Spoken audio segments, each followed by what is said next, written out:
Hi, welcome to Book Break. My name is Gina, and I'm a Readers and Information Services Librarian at the Vernon Area Public Library. I'm super excited to bring you our book break today, which is all about food. I love to cook, I love to read cookbooks, and of course I love to eat food. So today we'll be looking at some fiction with some really great food descriptions, as well as a really fun foodie-focused memoir. So the first book is probably my absolute favorite book to recommend to people on the reference desk. It's a couple years old. It's called Kitchens of the Great Midwest. And it actually breaks one of my big rules about books. Each chapter is from a different character, which I normally don't like. But this book does it so well. And the transitions are so great. Everything kind of connects back at the end that it really works. And it's actually focused on the life of a girl named Ava Thorvald. So each character is a part of her life, whether in a central way or kind of on the outskirts. So it's really about her journey growing up. And but it's really fun to hear about her through other people. It makes it really mysterious. You're always wondering when she's going to pop in the chapter. It's so great.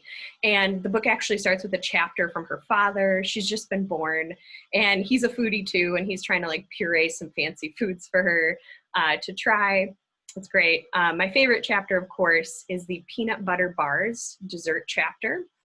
This book is set in Minnesota, but even as someone who was born and raised in Illinois, I had a lot of recognition for going to bake sales and different events and seeing a lot of bar desserts. It was very Midwestern, and I was like howling with laughter. I loved it.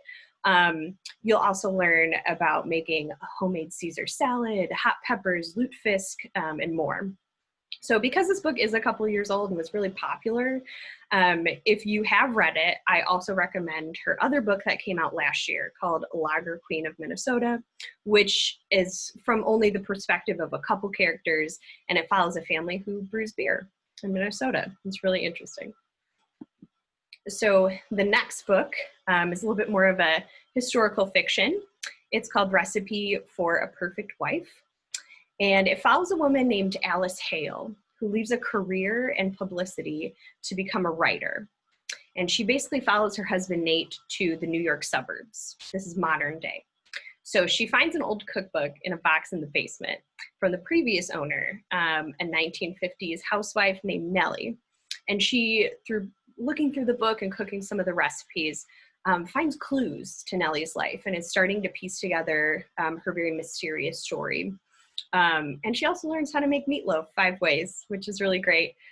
This book also, as a bonus, includes some recipes, some vintage recipes, which you may or may not want to make. Some of them are a little dated, but were very fun. As someone who loves cookbooks and cooking, it was fun to see some of those old recipes. So a woman-focused historical fiction.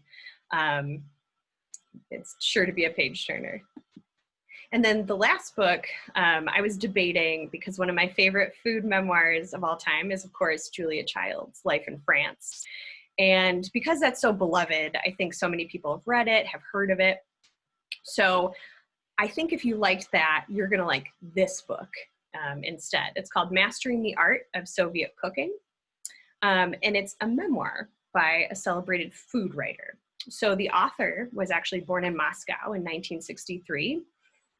So Anya is used to food shortages and terrible food policies. Their once-a-year indulgence is that they get a banana. And so when she's 10, her and her mother flee to the United States and take up a space in Philadelphia. So now she's an adult. She's a food writer, and she's writing about the best 4-star restaurants in the United States. But she's also thinking about the meals that she grew up on and her culture. And so this book is Anya and her mother cooking through and remembering the Soviet experience. So it's as much about Soviet history and recipes as it is about family and identity. And it's really well done and well written. And of course, this also has some bonus recipes if you're kind of interested in that kind of cooking. So thank you so much for joining me for our book break today. I hope you found something delicious to read. And if not, you can find more ebooks and audiobooks on Cloud Library and Overdrive. Have a nice day and happy reading.